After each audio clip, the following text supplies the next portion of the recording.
got people out here with me. Can you tell the people what's your name, sir? Man, this Pope Beezy, turn up specialist, the flies, big nigga, you know. Okay. Representing the O, baby. Let's go. What he said representing the O. Yeah. So what brings you out here? Man, I was hungry as hell walking down the street, trying to find me some lemon pepper wings.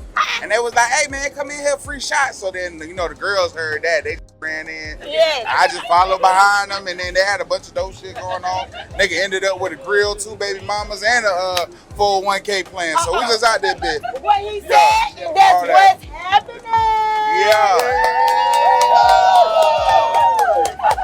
That was good. That was good. On Edgewood, make some noise.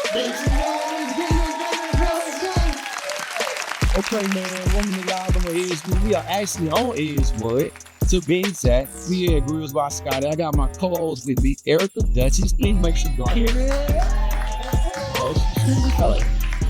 I'm excited about today's episode. Yeah, me too. It's not all the time that we have like a legendary athlete, ball player come on the show. Yeah. You know, he not only a ball player, but he's a player too. Oh, that's a hell of it. Okay. Yeah. Okay. And this man is doing some very good things in the community as well. Mm-hmm. The way he came into the league in the system, I feel like it's very legendary in itself. You know what I'm saying? I look up to this guy because for everything that he's accomplished, he's still a very humble individual. And I really respect it and I really like it. Can we please make some noise and put our hands together for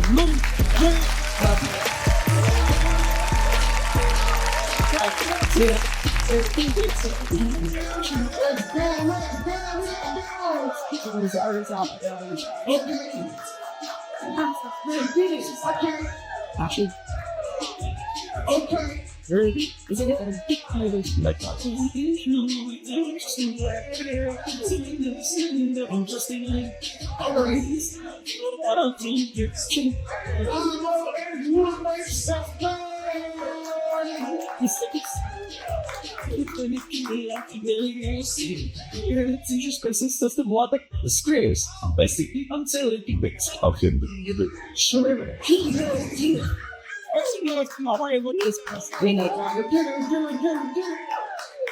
So, what song was that, by the way? That was, you know, it was always like do some other shit.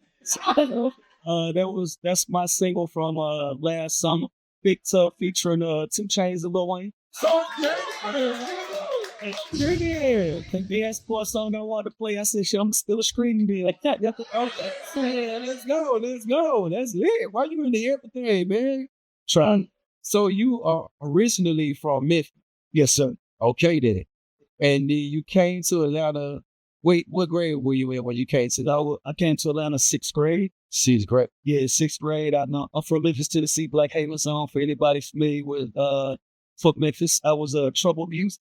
Okay. And my mom said I gotta get him out of here, man. He tripping. How was this all? Product of my environment, man. My dad passed away when I was 9. About 6 months after that, my brother got sentenced to 10 years spare time.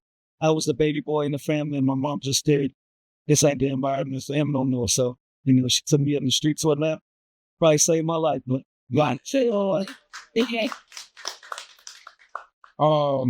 your dad passing away at 9 years old. How do you feel like that affected you growing up? Affected everything. I had a very functional, healthy relationship with my pops. You know what I'm saying? Him and my mom, they weren't together, but he's very active in my life. And so, you know, being that young and trying to learn things, and my dad, he used to pull up on me. He used to give me a lot of money in a rubber band. He'd flick it and like, which bankroll in your pocket? You know what I'm saying? But at that time, it probably wasn't no more than $15, $20. Right. $15, $20 in the bankroll. But, you know, just teaching me about being a man, how to carry myself. You know what I'm saying? Defending myself. I got into a fight at school. My mama wanted to discipline me. My dad asked, did I win the fight? I told him, yeah. He looked at my mom and said, well, what you know me? Well, so just them light blessings of being a young kid, man, moving around in the inner city, trying to figure it out. My pops was very instrumental to my upbringing. Wow, that's cool, boy. I understood that. And so you moved to Atlanta 6th grade. By 7th grade, you was one of the hottest basketball players in the league at that age, right? You were playing AAU ball, or just being a kid, bro. I played football, baseball, basketball. Basketball stuck. I thought they hit too hard in football. I thought they pitched too fast in baseball, but I had a jump shot. Oh, yeah. I said, I'm gonna go over there. I'm gonna stay on this black top. And then by the time I got to Atlanta, my mom, just trying to keep me busy, trying to keep me active, signed me up for everything she signed me up for in the city. And first thing I went to was the Atlanta Celtics tryout. Now come in. If y'all familiar with basketball hoops in the city, the Atlanta Celtics are, a staple in youth sports, a staple in AAU basketball. And I tried out for them. It just so happened, they used to practice, I think, down at Fourth Ward. And we was out, we was out in Pleasant Hill out of Doraville. She felt like the commute's too far. So I ended up signing up with a local, just a local little team. And that just grew into my love of basketball. And eventually I went big time, played for the Georgia Stars by my 9th grade. I started giving the Atlanta Celtics headaches by that time. They just had full circle, but that was just me learning how to hoop. It was just my mom trying to keep me active. Man. And so you went on to play at South Gwinnett. Yeah. Right? Yeah. What's a Lou Williams basketball game like? Put us in the mind frame of a game on the weekend in high school. Surreal. Sounds like I'm looking back at it. I thought everybody was hopping like outside. No, we wasn't. But that's what I'm saying. That's the only experience I know. Right. I only knew packed out gyms. I only knew celebrities pulling up. I only knew you selling season tickets to ice cream game. So I thought, doesn't everybody having an experience? And now looking back, I'm realizing that, we had a lot of cool, I don't want to say success with the kids, you know what I'm saying? But we just had a lot of fun experiences, man, and just rolling it. When you ain't Gwinnett County, it's a little different than being in the city, so to have an opportunity to make people respect kids from that, and just taking that on and people coming out there to support us, man, that was a dope experience. Wow. So, like, being this big and having these many people coming out, were you like working harder than everybody else? Like, you know what I'm saying? Was you shooting late at night, feeling yourself shocked? No, I ain't gonna sing it a lot. Yeah. Because we get in front of these cameras, we do. Right, I shot it up and make it sound like it was perfect. Nah, actually, just for the game, hot Cheetos and cold stomach chips, all that shit. Y'all, the antics stories, all that shit burning up, playing the games. It was just trial and error, man. I was just talented. Luckily for me, I was able to go to the NBA out of high school. I got drafted when I was 17 years old, and that experience taught me how to work. So I'm glad I was still very, very young, but it was eye-opening. You know what I'm saying? Like, really learning how to be a professional as a kid is the hardest I ever worked in my life. But up until that point, I feel like I was more talented than I was spending there. Now, so you just pass over this shit about you ain't even say, you say you got drafted out of high school. Is that right there? Yeah, shut up. Do y'all understand? Because you can't even do that no more, right? Yeah, we were stuck in 2005 was the last one. Well, 2000, that was the class you was in. Oh, yeah, I was stuck. Okay, and so this is like, there's only a few people that got drafted out of high school. We could probably name them on our hand. LeBron James, there's more of us than people realize. A lot of guys came out of high school. See, it's a lot of us that did stick, but it's a lot out there. As many niggas that made it in the NBA. Kevin Garnett, LeBron James, or Kobe Bryant, T-Mac, J.R. Smith. I didn't know J.R. Smith. C.J. Biles, Arteta Ghoster, Gerald Green. Okay. It's a lot of those things. To you, what's a lot? That's 10 people. Maybe 2 but think about how many niggas play in the NBA, man. God, to the point else today. It's 4,000 total NBA players today. And they have ever played at Wild Battles. Very small community games. And it's crazy. So what you feel like you did differently to get drafted out of high school? Like what, you know what I'm saying? Like what made them be like, I want to keep the wings. You get up at 30. You said we just keeping it gangster. Like I averaged 37 as a junior, right? And I averaged another 37, 38 as a senior. Then it just got to the point, the first time that I even heard that they was considering me to be able to go pro. Because at that time, you got to think that all the guys that went pro, you were giants already. Like LeBron is a man already in high school. Dwight Howard, John Steph, by the way, let's start at the crib. There's some other guys that went out of high school. They already 6'7", 6'8", they grown men, they built like grown men. Shit, I'm 6'2" today. So I'm 6'2", 180 today. So imagine in 2005, I'm in high school, I'm probably 165, soaking weight, 6 feet, but I was talented. But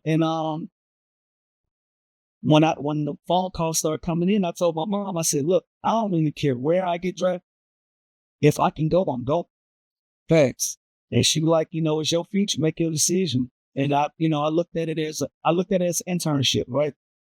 If I was going to be 17, 18 years old and I was going to get drafted, at least I'm already in the business that I want to be in. I might not play for a year or 2 or 3. I have my opportunity later on down the road, but I have 2 or 3 years experience. So I have an opportunity to manifest and to fulfill my dream. And that's what happened. I got drafted at 17. And I was Allen Iverson's backup. And if y'all Allen Iverson fans, y'all know he used to play 47 He never came out of games, so I never played. You know what I'm saying? It took me 2 years to get on the floor. When I was about 19, 20 years old, man, that was my coming out party. I never looked back. And I had an 18-year career.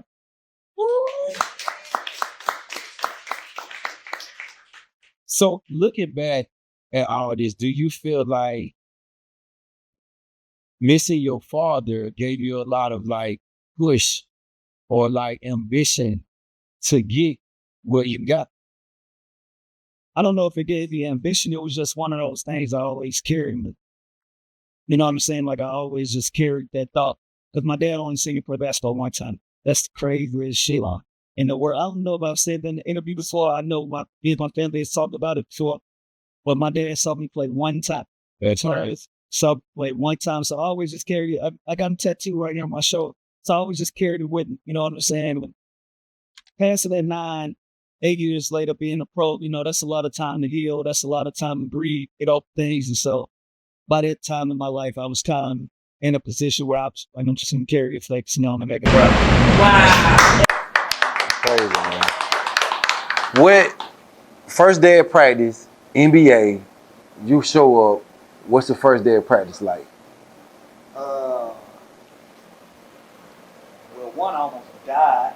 Well, how the NBA work is, you'll get drafted, then you got like a month of summer league practices, and you getting acquainted with the NBA style, the pro level of how you work, what's expected of you, and then once you get to training camp, that's when you see your real team. That's when you see Allen Iverson. That's when you see Chris Webber. Like they ain't nowhere to be found. When you get to training camp. Yeah, when you get to training camp, that's when you see the monsters for real. Okay. You see what I'm saying? But before that, it's just... Before that, it's rookies, second-year guys. Oh, we working out. We in the gym. Then we go to summer league. We do that, take a break, and then when you come back, that's when you really in the NBA. Right. So my first practice, my heart like right. That's Allen Iverson. Damn. And mind you, that's who I patterned my game after. He's the reason I got cornrows today. Wow. He's the reason I got tattoos. That's somebody I've always mimicked, and to have a relationship with him to this day. Knowing him at that time, it was just like, bro, like Allen Iverson really sitting over there. You know what I'm saying? And so that experience alone was just, it was mind blowing, man. And my first practice, I just remember like, try not to fuck up, try not to look like a kid. I'm sorry for cursing in here. It's kids in here. I'm gonna be respectful. Yeah. It's all good. I was just trying to do everything perfect, man. Right. And I don't know, man. It's real deal, bro. Did you mess up? Hell yeah. Each and every day after that. For real? Yeah.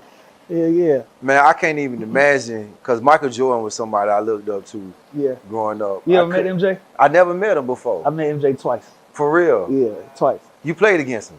Yeah. How was that? It was, well, I didn't play against him in a professional capacity. I played against him my senior year in high school. He had the Jordan Capital Classic. He had an all-star. He had his own all-star game. He still do, I think. Wow. And we got invited to New York to go vibe with him, and he came to practice. And he was just playing one-on-one with us. And the coldest thing that MJ said, he got the ball, and Julian Wright was my teammate. He from Illinois. Okay. And Julian was guarding him, and Julian was like trying to push him, being super aggressive with MJ. And MJ had the ball out here like this, palming it like he always do. He said, "Young fella, it's 400 jobs in the NBA. If you can stop this, you can pick whichever one you want." Took one dribble, shimmy, fade away, cash money. Oh my God. That was my MJ experience, and that's when I knew it's real levels. It's real levels. Yeah. What's up, y'all? This your girl, comedian Erica Duchess, and we are live from Edgewood. And this is Word on the Street. And today I have a girl with me. What's your name, ma'am? Carmen Nicole. Carmen Nicole. Yes. And Carmen Nicole, if you had a question to ask my boy Lil Will, what would? So my question would be, if you were to be a character on any movie or TV show, what would it be? Woo! And that's Word on the Street. Yes. That is a good question. If I could start any movie, any television show off the top of my head without thinking, I would be I'd be the sixth member in 5 Heartbeats.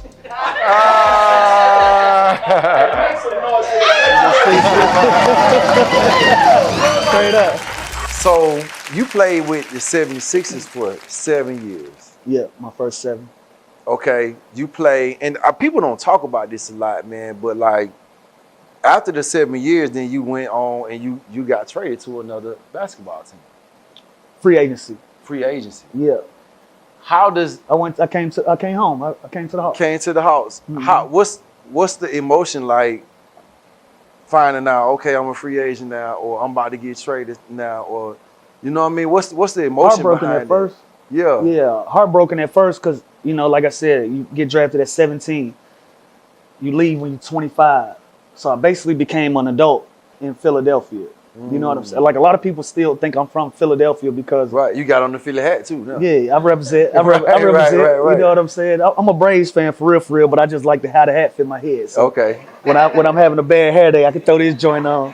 You know, but I was heartbroken because I felt like we were trending in the right direction. We had a lot of talent on that team. Like looking back now that everybody, you know, this is 2012. Mm-hmm. It was me, Andre Iguodala, Mo Spates, Drew Holiday, Evan Turner, Thad Young, Spencer Halls, Elton Brand, Tony Battie. Man, I feel like I'm missing somebody, but household names. Right. You know what I'm saying? A lot of household names. And my last season, we were an 8 seed, but we ended up upsetting Derrick Rose that year. Derrick Rose MVP year, we beat Chicago in the first round of the playoffs that year as an upset. Then the second round, we took Boston, who would go on that year to win the championship with the big 3 with Paul Pierce, KG, and Ray Allen. We took them to 7 games in the second round. So we felt like we were one of those young up and coming teams that was going to turn the corner if you kept us together. And they ended up they broke their whole team up that summer. I walked away in free agency. They didn't want to pay me. I think Andre Iguodala was traded. Long story short, they just broke up the whole thing. So I thought I was going to be in Philly for a while. You know what I'm saying? And so once that happened, I'm like, well, you know, where are you going to go? And I felt like the natural thing to do was to come to the crib. And so, and it was the worst thing I ever did because you said the worst? Absolutely. Why you say that? Me playing for the Atlanta Hawks is the worst run I had in my whole career. Why? I probably just wasn't mature enough to play at home at that time. And you down here showing But you You know what I'm saying? You see what I'm saying? You see what I'm saying? I probably just wasn't mature enough to play at home at that time. And then I tore my ACL my second season with the Hawks. So that whole first run with the Hawks it's a wash. Wow. Yeah, worst run of my career. Wow. It's funny, I played the Hawks twice. I know that. Both times I played with the Hawks, my 2 worst runs of my career. No. Is that The second one I played 8 minutes a thing? game. I played 8 minutes a game my second time. But is that like a thing you feel like when players play from their hometown, it's just almost like you just so comfortable? Too comfortable. Huh. Too comfortable. Too comfortable. Think Right. about it. All your comforts is here. So you have a bad game, get your ass whooped, lose by 30. What I'm gonna do? I'm gonna go to mama's house. She gonna cook for me. I'm gonna go to my favorite little piece. I'm gonna have that fun. Right. I'm gonna go to my little restaurant. You know, I like the wings and whatnot. Right. You know, I'm gonna go do everything. It's never I never felt out of my comfort zone to where I had to lock back in. Like when you in Philly is one of those sports towns. If you don't have a good game and you go to dinner, they'll literally walk up to your table like, "Hey man, take your ass home, bro. Like tonight ain't your night." That's some real shit. You know what I'm saying? You And know so- what? Atlanta not that. Yeah, they won't do that. Atlanta We're don't not have a that culture. sports. You know what I'm saying? We care about sports, but we don't care to the point like other cities, like you saying, like they'll boo your ass or they'll walk up to you and say something. It's like, a lot of people like me in Atlanta though. We all transplants. So we really ain't all the way committed to Atlanta sports culture, bro. wow. I think that's the one thing, because Atlanta's a great sports town, but the only thing we missing is our hometown people being champions. Like I hate when you go to a Falcons game and the Chiefs coming to town this year. You'll see, Right, like it's gonna be a problem in there. right. You know what I'm saying? Because they gonna show up. The Dallas Cowboys coming to town this year. The Saints. They gonna show up when the Hawks play the Lakers. Think about that. When they Right. play the Knicks. Think about that. When they play Boston. Think about how many of those people are in our town. That's real shit. So though. so here in Atlanta, we got great sports energy, great sports town, but it feels like it ain't our own sometimes. right. You know what I'm saying? I think when we lost Michael Vick, bro, it just took something out of the city because we were so hyped. You might be right, Scott. I mean, that was like one of the times where You I might be feel like right. the city was really behind football and sports. And we ain't had, even when Dominique played, I don't feel like it was like when Michael Vick played. No, you right. Everybody was behind that shit. And it felt like they just took it from us. Nah, you might be right. I started studying football more. When Vic played. Everybody Yeah. in my family, they love football. Even my mom. Yeah. You can't say nothing about football she don't know about. But I went into football and watched because it's a thing. But when Michael Vick, I started knowing like everything. Like, Yeah. what's this, what's that. The Michael Vick experience. And I was going out of town. Going out of town with my daddy. Because my dad's a diehard fan. Going out of town with him, I wasn't studying that shit. But Michael Vick, let's go. No, for real. Wow. Let me know something. Yeah. Man, okay, what do you feel like is one of the most, like, I know there's like a lot of pressure in the NBA. Mhm. Is there pressure to perform in the games, to show up every night? Like, what's that like being in that spotlight playing basketball? It's levels to it. I'll be honest with you. Like, I can't imagine what LeBron deal with on a day in, day out basis. You know what I'm saying? And Right. just from an expectation level. Like, dog is going into his 22nd season, and we still tripping on whether they make the playoffs or not. Right. Like, so that's a different level of expectation. Like, that's kudos to his greatness. Like, he going into his 22nd year, and his expectation level is so high that we got an expectation for his son. Speaking of You that, dig what I'm saying? So like my experience is completely different from somebody of that caliber. Somebody like me, there is pressure to perform, because in any business, you got your top dogs, you got your superstar level Right. people. Right. They gonna be good. Then you got your middle class, then you got your low class, and that creates an environment where, you know, you gotta perform in order for you to get paid, in order for you to eat. And on top of that, just carving out your own legacy. You know what I'm saying? So it's different pressures day in and day out. Different pressures, man.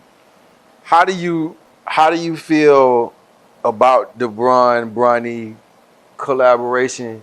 Do you feel We should like be ashamed of ourselves. really? Why you say that? Hell yeah. Because, like, allow that kid just to be a kid. And if we're not going to allow him to be a kid and we're going to judge him as a grown man, allow him to be his own grown man at least. Wow. You know what I'm saying? Like, never in the history of basketball have anybody in this room that liked basketball cared about a 55th pick. It's never been no pressure on somebody to be as great as they are at a 55th pick, right? So Rich Paul, who is Bronny's agent, has said publicly, the kid said the only thing that he wants to get out of the draft is to hear his name called, right?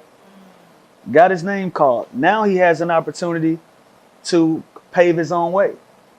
But instead of us allowing him to just pave his own way, we worrying about whether he can shoot or whether he can dribble or this and that, or his dad rigged it up. Like, let me tell y'all something. Yes, LeBron has power. Yes, he got juice.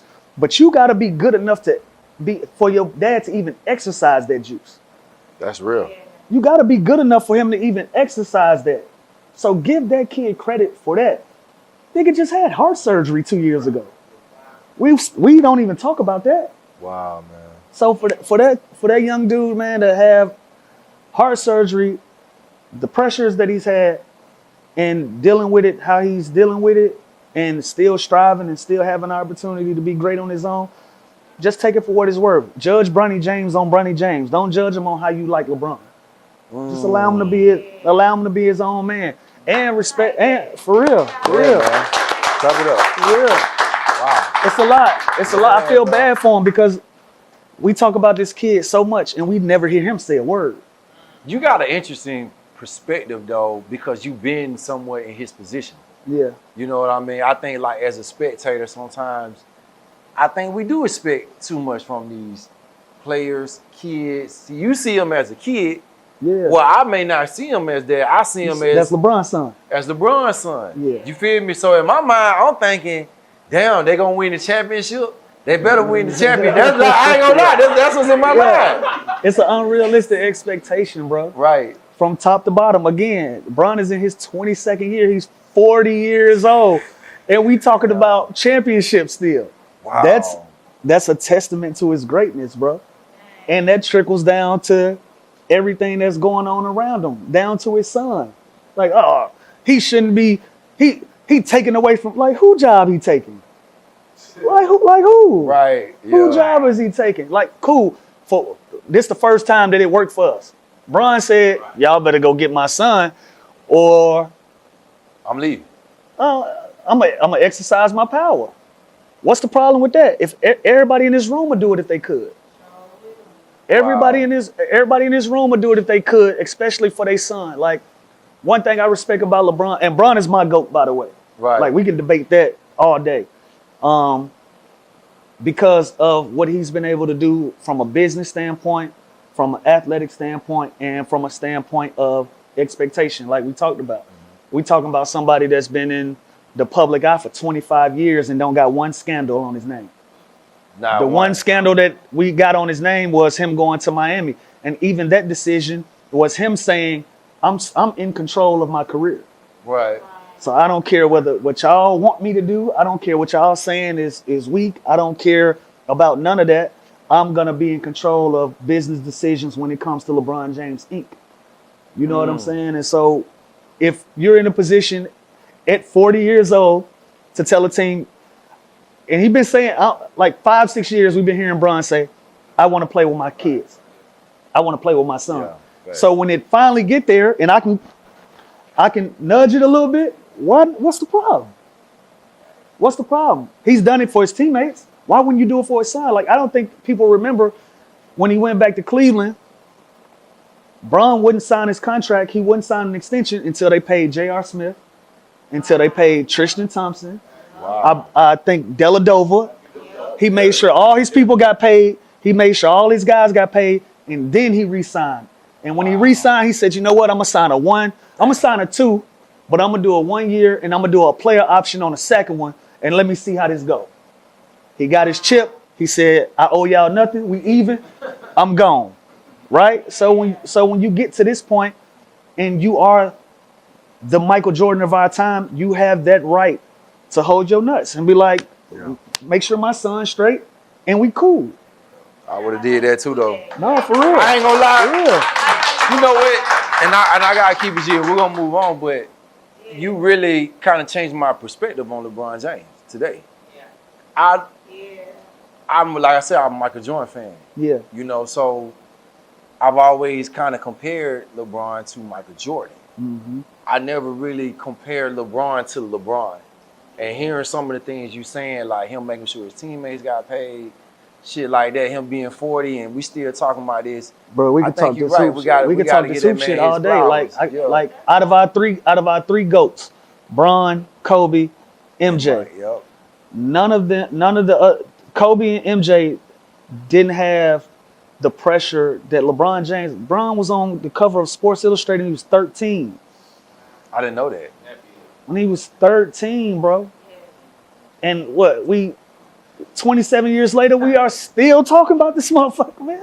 We still talking about Right. it. 27 years And he's later. still playing too. And he's That still, was crazy about he's it. still there. Like Wow. MJ was great in college. He was the third pick. He was a great prospect, but he wasn't touted to be the greatest. He had a teammate on North Carolina in James Worthy that a lot of people felt like was gonna be bigger than him. Yeah. Kobe Bryant. He was a kid that came out of high school that grew up in Italy. We really didn't know Kobe. He didn't play high school basketball over here. Wow. So he didn't have that expectation that Bron had. Neither one of them had what Bron had. And so for him to still be here, and not even to mention, let's talk about his homies. Like Rich Paul, we know Rich Paul as an agent now. Rich Paul is literally LeBron's best friend from kids. That's his best friend.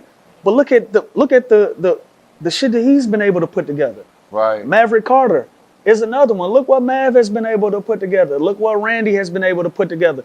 All four of them guys stand alone in all of their respective fields, and that starts off the back of LeBron James and them being homeboys. He's the athlete that we all strive to be. Like we all want to make a bunch of money, put our homeboys in position, and everybody's self-sufficient. The reality is that shit don't work like that. Because sometimes we wanted more for our homies than they wanted for themselves. Right. His homies seen the writing on the wall, like, yo, we right next to the biggest thing in the world, we gonna get right. And now we're looking at that, and it's a real thing. They manifested that, and we can sit back. So the body of work that LeBron James has been putting in, y'all can say he can't shoot, or he done lost all these champs. That man has never lost. That's why he my GOAT, from top to bottom. Wow. So what up, man? This your boy Scotty ATL. We live with my dog Lou Williams, man. You know we had to get you a grill. You had Let's get it grills by together. Scotty. You feel me? You got a container or something I can try to keep up with my grill? I got a nice Grills by Scotty bag, and I'm working on a new container. I ain't gonna lie to you. There you go. Maybe I can make you a special one just for That's Lou what I'm Williams. saying. You know what I'm saying? That's what I'm saying. Who the first person you ever saw with a grill? MJG and 8 Ball. For real? Yeah, that's off the top of my head, Memphis 10. Oh, Memphis 10, that's Yeah, right. that's what- MJG's birthday was actually But just in my yesterday. neighborhood, everybody got gold teeth. Facts. But if it's somebody everybody recognizes, it's gonna be 8 Ball MJG. Wow, that's crazy. Yeah. Man. Now, what we gonna do for you today? We doing the bottles? Let's do it. Let's do some things or something. Let's keep it clean. All right, Let's keep it clean. feel like that, man. I might So- have to go Scotty on top, bottom, all go. You ain't gonna do that, man. Now, we were having this conversation about MJ, Kobe, and LeBron. Now, like I said, I feel like MJ is just, I don't know, man. It's generational, bro. I feel It's you. generational. I You feel you. slightly older than me, so that can be your opinion. You know what I'm Right. saying? Like, But you I still think- put LeBron on top before Kobe. I feel like that's more of your era. no, Bron. But see, Bron is my personal partner. Like, so Oh, okay. we you the can't, same. You can't say Bron. Well, I can, cause he put the work in. It ain't like I'm just. Yeah, it ain't like it's my homeboy from up the street. Like LeBron still. Well, you know what? I'm gonna say this too, though. I recently found out LeBron is a Capricorn, Okay. so I fuck with him a little bit more. Okay. Because he played real good in the Olympics this past season. He did. Durant did his thing too. Yeah. Captain Steph America. went crazy. Captain America. Hey, shout out to Steph. Steph, Steph went crazy. that being his Yeah. first time. That being his first time at the Olympics, he made it memorable. That was fire. I can't believe that nigga hit them LeBron. That's true though. If it wasn't for LeBron, they wouldn't have won. Hey, look. Steph went crazy though. I ain't gonna lie. He did some shit. I was like, impression. We just got to start realizing when it come to LeBron, when it come to Steph, when it come to KD, we are in the last days. So we got to stop doing all the hating, stop picking them apart, and start cherishing these guys for their greatness, because we are in the last days. Like, how long is Bron gonna play? Steph 36, KD 36. Like, Ant-Man next though. hell yeah, He next though. 100%. West side. West side. East side, man. West side. Hey, look, while Louis getting molded up, man, I'm gonna get into my smile fact for the day. Smiling has been shown to improve athletic performance by helping athletes relax and reduce tension. This can lead to better focus, increased endurance, and improved coordination, particularly in high pressure situations.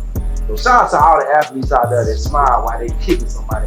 This your boy Scotty ATL. This your smile fact for the day, brought to you by Grills by Scotty. Not yet, and that's it.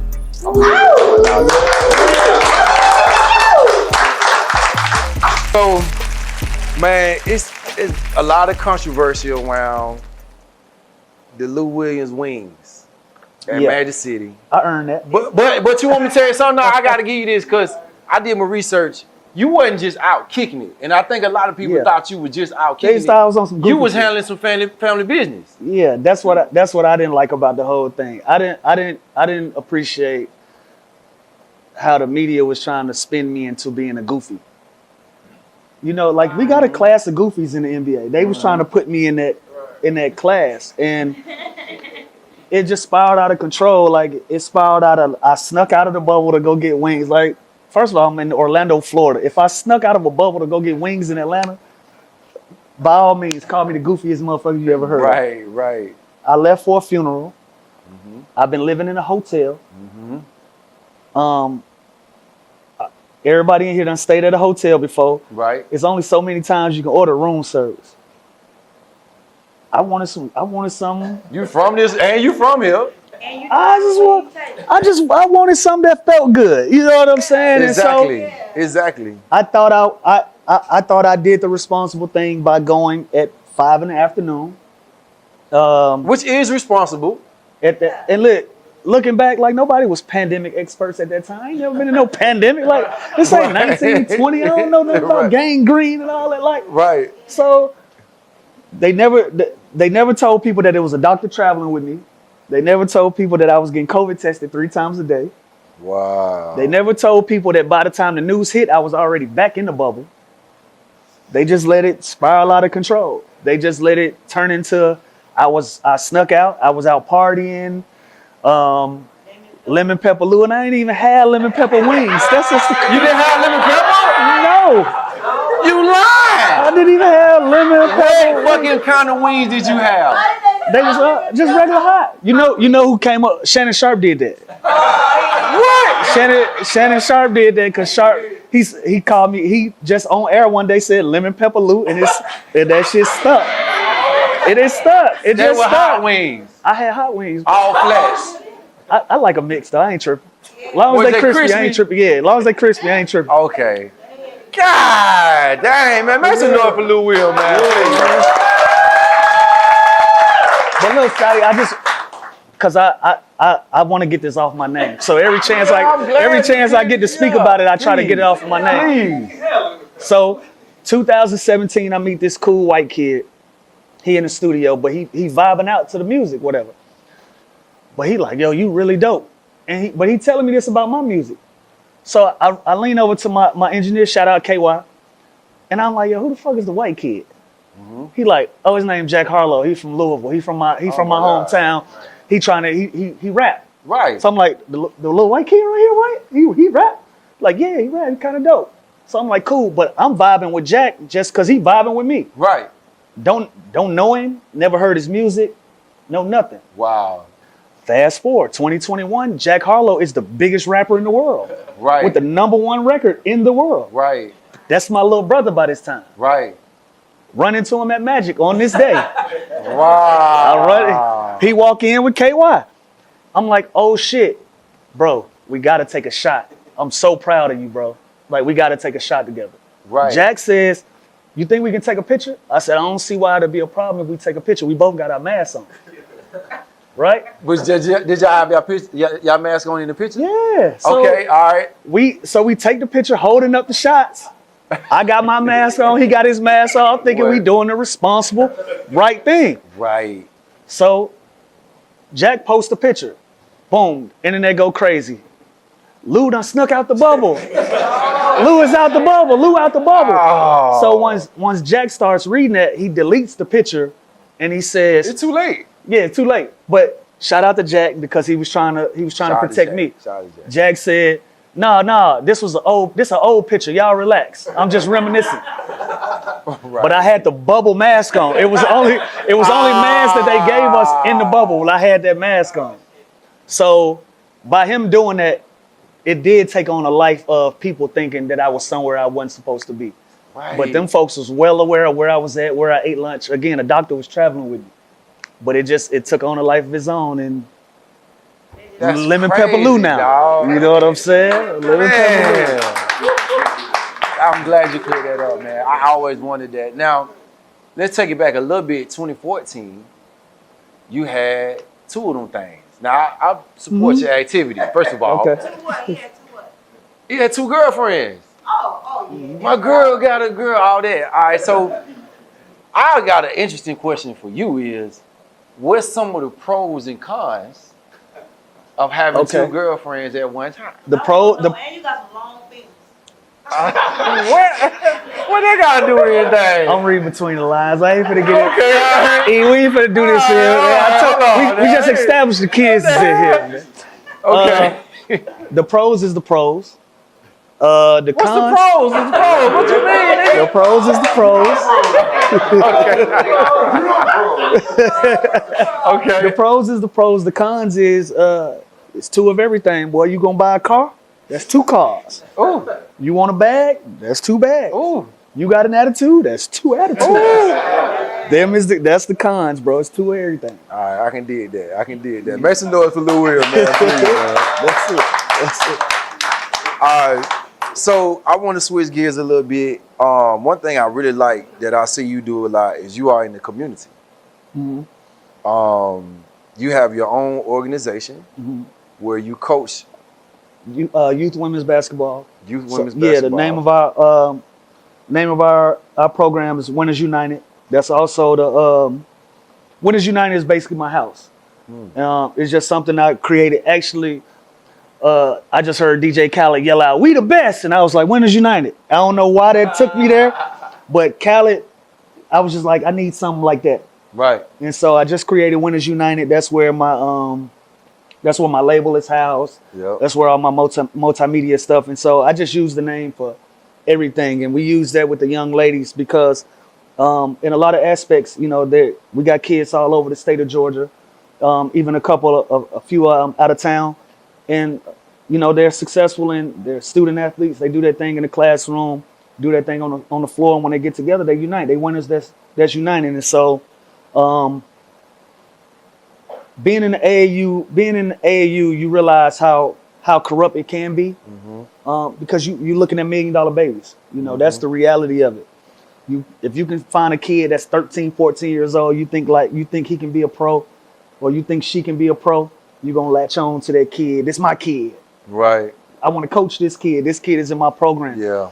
I grew up in that, and my daughter started playing basketball, and I just didn't want that to be her experience. I wanted her to be in a safe environment where she can be comfortable in playing AAU without somebody wanting something from her, without somebody trying to trick her into something, doing something she don't want to do, playing with kids that she don't want to play with, mixing and matching with energy she just don't want to be involved in. So I decided to start my own thing to give her that. And out of that, I just found love for coaching kids, bro. Wow. I never saw myself coaching young ladies, but now that I'm in it, I don't see myself doing it any other way than I'm doing it. Wow. We were just talking in the back. I got 3 kids of my own, but I got 60 to 65 young ladies that I all consider my kids. That's under our umbrella, under our tutelage. And so, you know, that's one of the best ways that I've been able to have a meaningful, direct impact on my environment, on my community. You know, it's one thing to do a turkey drive or a backpack drive and you just giving out stuff, but I'm literally growing up with these kids and learning them fourth, fifth, sixth, seventh, eighth, ninth, 10th grade that we work with. And it's just it's an amazing experience. It's something that saved my life, you know, because when you retire, everybody act like they got all the answers. Right. Like, oh, I'm gonna be an entrepreneur, I'm gonna run up $1 billion. The reality is you got a lot of days that you don't have nothing to do. You don't have nothing to spend your time on. You don't know what your future look like. You don't know what you're passionate about besides, you know, what you're known for. And for me, that was basketball. And so my daughter blessed me, man. She put me in a position to coach youth sports. And, you know, we growing and we elevating by the day. We just had tryouts today. So, you know, probably by tomorrow we'll have another 15, 20 young ladies under our umbrella, you know. So shout out to them. Shout out Winners United Basketball. Make some noise, man. Make some noise for Lil Williams. Man, I just want to say, man, first of all, thank you for coming. Appreciate you having me, man. I feel like I owed you a solid, man. Scotty did me a favor by allowing one of my artists on his platform. Scotty had a show, also was gonna go out on tour, extended the olive branch for us to be a part of that. You know, so you know we bonded from that. You know, we ain't the closest of friends, but you just been solid with me, my brother, and I just wanted to be solid back and return that favor. So much love to that. Yeah. For those who don't know, his artist we're talking about is Akeem Ali, Yes, indeed. who's also a part of Yes, indeed. of All right. Yeah. I love that. Yeah. I love it. That make my day right there. I'm pretty sure that makes my Tap day. in, tap Yes, in, indeed. man. You're doing so much, man, from, I mean, having your hand in the music culture to being in the community to breaking barriers and, you know, really showing people what the bar is to what you can do and what you can be. I'm sure it's some kid right now thinking, man, I want to be like Lou Williams. You know what I'm saying? Shit, just don't be scared to fail, because I'm losing right now. I ain't gonna cap y'all down. Nah, you ain't losing at all, man. You know, but I'm fighting. Right. You know, I'm fighting. It's just a lot. You know, I'm trying my hand at a lot of stuff, and I'm just getting out of my comfort zone with, you know, like you're saying, wearing a lot of different hats. You know, and having people from Akeem Ali down to, you know, these young ladies allowing me to have stock in their future and feeling like I can push them forward. So to have their responsibility, I wear that hat proudly, man. I've earned that position, and you know, I'm working to it day in and day out, man. Just being better at it. No doubt, man. Yeah, no for sure. doubt, man. Sure. Hey, listen, man. We want to thank you for coming by. Shout out to my co-host Erica Duchess, man. Dutch, you ain't even ask no questions, Dutch. Oh, you didn't answer. I tried to, but y'all just blowing so good. I just, you know, all my stuff gonna be about the women.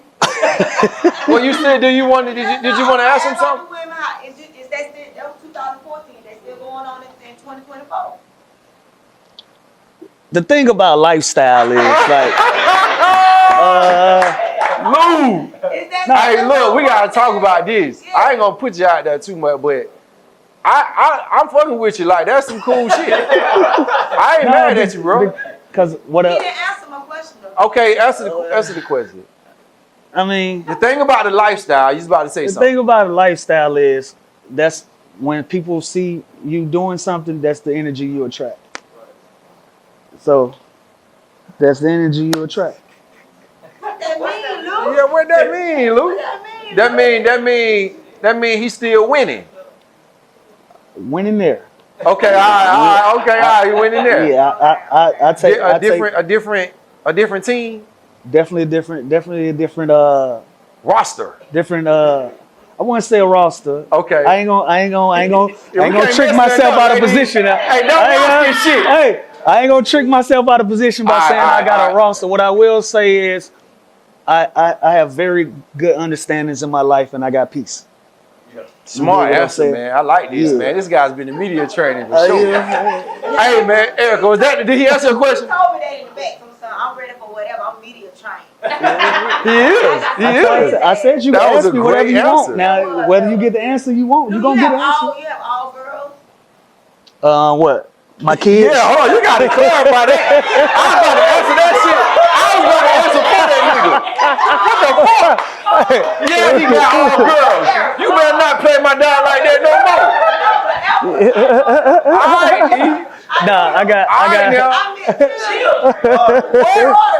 Okay. I got three kids. I got 2 beautiful young ladies and 1 handsome son, man. Wow. So, Okay, all right. I've been seeing Clarify that. no, I got 3. Yeah, I'm 3 and out. Yeah, E. What the fuck? No. It's just how it came about. Yeah, that was crazy. All right. Say pause. Yeah. Okay. I know him. I know he and all. Nah, for sure. Nuface, you had a question? Yeah, I wanted one of my favorite stories about Lou Will, the experience he had with Allen Iverson, and I would love for you to share on the platform. I think he left a book bag. You know where I'm going? Yeah. Can you share that story? Yeah, I'm gonna tell you the truth. So, I was a rookie. Okay. So how the NBA work, all the vets they pick a rookie. So AI naturally like, that's my rook. But my name, he never called me Lou. This is pre. I was still Lewis at that time. You got to earn you got to earn the right to cut your name down. Wow. You know what I'm saying? So I was still Lewis at that time. But to him, I was Young Pump. That was my name, Young Pump. Okay. So I get a call like 3 in the morning, like, Young Pump, come to my room. Like, cool. Go to his room, knock on the door. Hands me a bag. Keep my bag until the morning. All right, cool. So I keep his bag. So let me paint this picture up. Allen Iverson is a god to me. Right. You understand what I'm saying? Right. So the fact that we even teammates, and I know this dude is, but now I got his personal property. So what any 17-year-old kid gonna do with an Allen Iverson bag? Go in it. I'm going in that bag. I got to see what's in this bag. No, you did. I got to see what's in this bag. Lou. So I get to my room. This is before FaceTime, by the way. We had T-Mobile sidekicks. So I'm hitting all the homies on AOL Instant Messenger on the sidekick like, yo, I got his bag. They like, well, what's in it? So we had this is one of the first pictures, the grainy pictures. Right. So I go in the bag. He got a mountain of jewelry. Like literally, I'm holding 2 hands worth of expensive diamonds, chains, watches. I got all his jewelry. He liked to gamble, so he had a bunch of cash too. Take all the cash out. I put the cash on the ironing board and I'm taking pictures. You didn't. I'm a 17-year-old kid and I got AI bag. Yeah, hell yeah. I'm taking pictures, sending it to the homies. Put everything back in the bag. Next morning, I get on the bus and playfully I throw him his bag. I throw it in his lap. He opened the bag up, go in the bag, take all the jewelry out, put the money back in the bag, zip it up, and threw me the bag back. And let me keep the cheese. No. He let me keep all the money. For real? He went, right there on the bus. He opened the bag, took all his jewelry out, put his jewelry on the seat, zipped the bag back up and threw it back to me. And let me keep the money. 17 years old. He was testing you. He was trying to see if you were gonna be solid. I don't know if that's what he was doing. It ain't my liberty to say, but he let me keep that money. But I will say this. That was one of 100 experiences I've had with him like that. Like down to one time we standing in the hallway. My mom, we just having a conversation. My mom just talking about going to the casino. He butts into the conversation like, you going to the casino? I'm trying to. He told my mom, you can follow me. He had a convoy of cars. At this time, the Escalades had just came out. Right. The Escalades was a new truck. He had 4 of them. He had 4 black Escalades. He told my mom, she had like a rental car, some regular shit. He had my mom in the middle of his convoy, and they drove the Atlantic City from Philadelphia, and he took my mom to the casino and gave her money to gamble all night. So like that was the type of relationship we had. I'm his legit little brother, man. And to this day, he's still pouring to me. He'll call me randomly, make me put my kids on the phone, talk to my girls. My daughter wear number 3 because of him. Wow. Man. So for them to have that camaraderie and him actually developing a relationship with my oldest daughter, like, you know what I'm saying? Bubba Chuck is one for the ages. My real deal big brother. Man, that's cool, man. Yeah. That's cool, man. Yeah. Shout out to Nuface too, man. You know what I'm saying? Absolutely. Nuface has his own segment on the show as Cultural well, too. historian, way bigger than hip hop. Cultural historian. man. Yes, indeed. Yeah, Yes, indeed. Wow, man. Thank you, man. We've been blessed, man, by everything you had to say, and I'm sure a lot of people found out things about you that they probably didn't know. I know I learned a lot That's what's today, up. man, just from hearing How you you talk, get in the man. grills, bro?